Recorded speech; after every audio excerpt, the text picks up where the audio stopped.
I am the Tofu Golem. Please enjoy the video. You'll start by signing into my site and preparing the project you will edit. Enter your email and password, then make sure location and notifications are enabled so data syncs reliably. Once done, open the site list and pick the project you need. This directs the app to the correct workspace. If you see an outdated project, tap Refresh to pull the latest data. These first steps get you into the app with the right permissions and the correct site context. Now you edit content and adjust settings.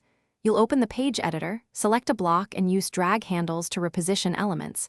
This is faster than deleting and recreating.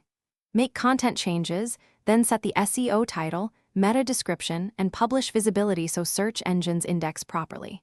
Once you finish edits, switch to preview mode and check desktop and mobile layouts to catch layout shifts. If everything looks correct, save a draft first, then publish to push changes live without disrupting visitors. Finish by publishing and verifying the live site.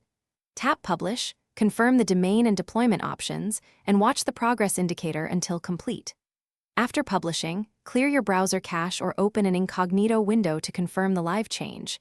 This avoids cached content showing old versions. If something goes wrong, check your network connection, review sync logs in the app, and update the My Site app. Often an out-of-date app or a stalled sync causes. Thanks for watching. Consider subscribing if we helped you today.